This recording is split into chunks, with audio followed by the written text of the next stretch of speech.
especially when you look at the evil, in my view and in my discipline, of abortion. It diminishes life, and if you cannot respect life inside the womb, then life outside the womb, walking down the streets of Chicago, is absolutely meaningless as well.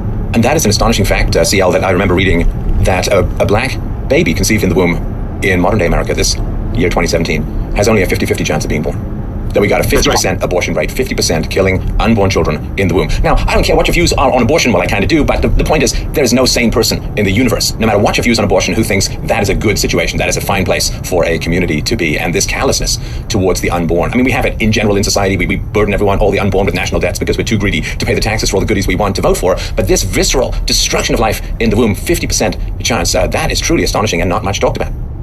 Let's take it a step further. Black folks are only 13% of the population, well, 12.7% of the population in this country. Abortion of black babies is 43% in this country. How is it possible that we're so upside down in that figure if there was not some type of design in that heinous practice? How is it possible that black men, who are only 6.5% of the population in America, account for nearly 60% of all the violent crimes in this country? What has happened here?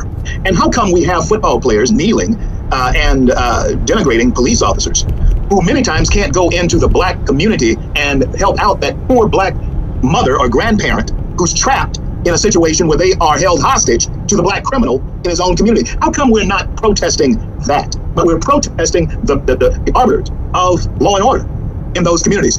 There is something that has been perpetrated, a design that has been perpetrated upon the black community that they themselves have bought so deeply into. It is like a Stockholm Syndrome victim, that when the liberators come to take them away, and you mentioned Dr. Thomas Sowell, he's in my film, he and Andrew Breitbart are in my film.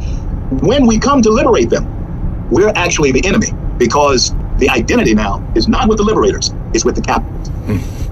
This issue, I think, is something that is one of the great heartbreaking issues of the modern time, which is that when you look at black crime rates, and of course, if you're going to talk about, 50, 60% of the violent crime, we're really talking about a subsection of young black men. It's really 2 or 3% of the population. I mean, it's not like people your age are doing a lot of that kind of stuff, or my age for that matter.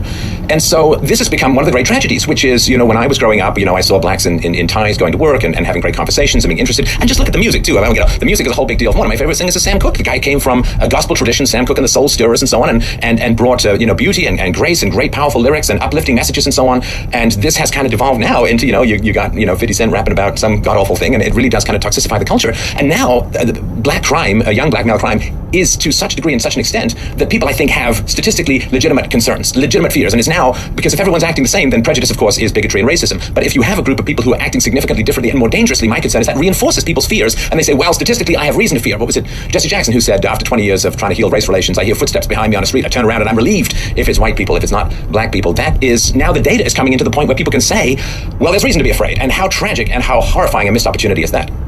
Sure it is. I've been preaching the gospel now for 40 years in this country.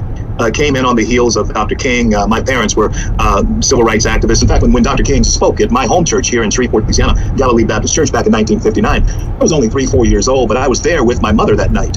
And don't remember it, but I do remember the type of people that were there. Were very serious people, and every black person, black male model in my life, including my father, they had some type of job. That was the example that I had. Even if it was being the yard man or whatever, they had a job. What I'm saying is there was a time when the gospel of the church and the gospel of America was very much in tune to one another. Dr. King was one who was able to carry both of those gospels to a black community. I do my very best to emulate his method when I am on the road and when I am speaking. If you get a chance, just Google some of the speeches that I have done. Of course, I'm me. That was Dr. King, but the idea of letting folks know just how great not only your God is, but how great a country your God has given you to take advantage of is a very important thing that black people are missing in this relationship that we should have with the greatest nation on the face of the earth and the greatest success story the world has ever known, not realizing that we have it by birthright, this type of opportunity. Jamaicans come here and are very prosperous. Nigerians come here and are very prosperous. How is it that those of us, in my case, who have been here since the 1700s, don't take the same advantage of people with the same skin color? How is it that a Kenyan like Barack Obama can become president of the United States But Jesse Jackson and Al Sharpton get it twisted. How is it possible that that happened? That is where we're off track. We don't understand the gospel of America.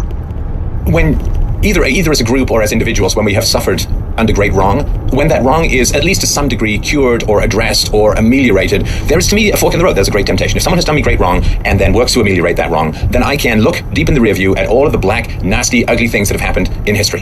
And I can stare at that until my heart turns cold and my tongue turns bitter. Or I can say, well, this was a great evil. I can either stare at it and be consumed by it, or I can celebrate its reduction and move forward productively and positively into the future. And we've all had them. My ancestors were enslaved. I'm half Irish. They happen to be enslaved by Muslims. Now that ended up not being the case after a certain amount of time. But we can either celebrate the progress that we're all making, or we can sit there and be consumed by staring into this black maw of history, this ugly side of history, and say that's where we're going to stay, that's where we're going to focus, and then you become, in a sense, consumed by the past instead of beating a clearer path to the future. What you have just shared with us is also something that I do share across this nation, and that is the history of mankind is a story of human tragedy. There is no question about that, regardless